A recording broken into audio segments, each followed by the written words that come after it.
धोने वाली बहू। शादी के पहले से ही विभा को कपड़े धोने का बड़ा शौक था। कभी नल के नीचे तो कभी तालाब के पास। अरे मेरी नीली वाली लुंगी नहीं दिख रही है।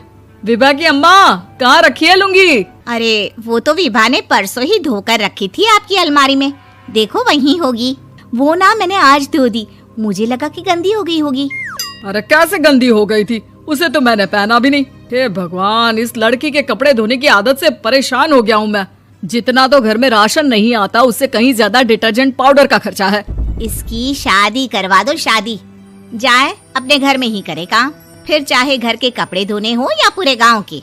हाँ ठीक बोल रही हो, देखता हूँ मैं कोई लड़का। वो दिन भी आ जाता है जब विभा को देखने लड़के वाले आ जाते हैं। लड़की मुझे अच्छी लगी। होने वाली सास कहती है, बेटी अगर कुछ पूछना है तो पूछ लो। वैसे तो हमारी लड़की बहुत ही शर्मीली है, जो बोल दो वो मान लेती है, इसे क्या पूछना होगा। अरे कैसी बात कर रही हो माँ, मुझे इन लोगों के घर रहना है, सवाल तो कई है। हाँ हाँ बेटा, पूछ लो ना, क्या पूछना है। आप लोगों के घर कपड़े कौन धोता है? सास का मुंह बन जाता है। देखो, अगर तुम ये कहना चाहती हो कि तुम्हें कपड़े धोने नहीं आते तो सुन लो, कपड़े मैं ही धोती हूँ, लेकिन तुम्हारे आ जाने के बाद मैं रुमाल तक नहीं धोऊंगी। अरे चुप रहना भाग्यवान, बहू बेचारी घर आई नहीं, उसे डराना शुरू कर दिया। वो क्या है ना बिटिया, अभी तक तो ये कल्लू की माँ ही धोती थी, लेकिन अब तुम्हारे पापा तो दहेज में वॉशिंग मशीन देंगे ही। तभी विभा की माँ बोल पड़ती है, सवाल भी पूछा तो क्या। वैसे भाई साहब, मशीन की तो फिर भी कपड़े धोने की कैपेसिटी होती है। मतलब जो बिटिया दे रहे हैं ना विभा, इसे कपड़े धोने का बहुत शौक है। ये आप लोगों के क्या, आस पड़ोस गांव मोहल्ले सबके कपड़े धो दे और उफ तक ना करे। बाहर देखा नहीं आपने कितने कपड़े सूख रहे हैं? सब हमारी बिटिया ने ही तो धोए हैं। बस भी करो ना माँ, शर्म आ रही इतनी तारीफ सुनकर। और तो और एक दाग निकाल कर दिखाओ तो मान जाऊं। हाँ अच्छा, माफ करना बेटा, मैंने गलत समझा। हमें तो रिश्ता बहुत पसंद है। और ऐसे जुड़ जाता है रिश्ता कपड़े धोने का शौक रखने वाली विभा का। उसकी शादी हो जाती है कोयला फैक्ट्री में काम करने वाले कल्लू के साथ। शादी के बाद अचानक विभा चिल्लाती हुई सास के पास आती है। सासू माँ, अरे सासू माँ कहाँ है आप? ये तो धोखा है, धोखा दिया आप लोगों ने मुझे।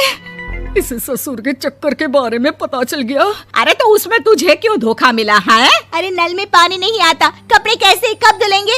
अच्छा, तू पानी नहीं आ रहा उसकी बात कर रही है। तो आपने क्या सोचा? कुछ नहीं। अच्छा, तेरी माँ ने कहा था कि कपड़े धोने का शौक है तुझे, याद आया मुझे। शौक बोलकर कपड़े धोने वाले मेरे जुनून को कम ना आके सासू माँ, कपड़ा धोना मेरा गुरूर है। तभी पति भी वहाँ आ जाता है। अभी मैंने इसे सनी देओल की फिल्म दिखाई है, उसी के डायलॉग मार रही है माँ। अच्छा सुन, साफ बता रही हूँ, पानी सुबह 4 से 6 और शाम को 10 से 12 आता है, समझी? विभा टाइमिंग सुनकर हैरान हो जाती है। ये क्या भूतों का मोहल्ला है? सुबह 4 बजे उठकर कौन कपड़े धोता है? 4 बजे टंकी में पानी जाता है, फिर सारा दिन धोना ना, किसने मना किया?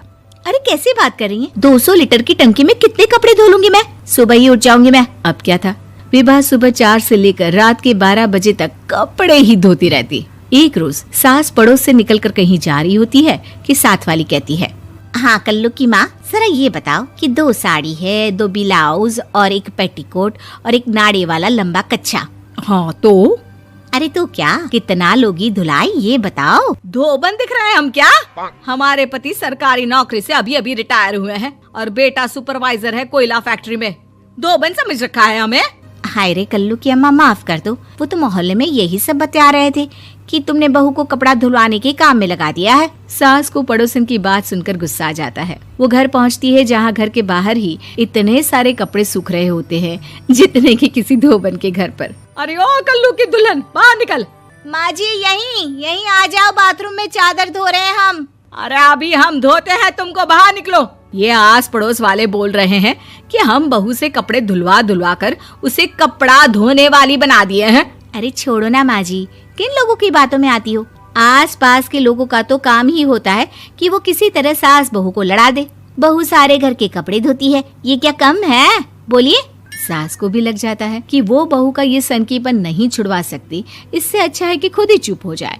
एक रोज सास और बहू मंदिर जाते हैं, जहाँ सास की साड़ी वहाँ खड़ी भीख मांगने वाली से मिलती है। माँ जी क्या बात है, आपकी साड़ी उस भिखारन से कितनी मिल रही है ना? हाँ हाँ देखो तो दोनों की साड़ी मिल रही है। क्या बात है कल्लू की अम्मा, तुम खुद को तो अफसर की बीवी बताती हो और ऐसी सिंपल सी प्लेन साड़ी पहनकर घूमती हो। सिंपल और प्लेन नहीं है ये साड़ी। तो क्या सोने के धागे से फूल बने हैं?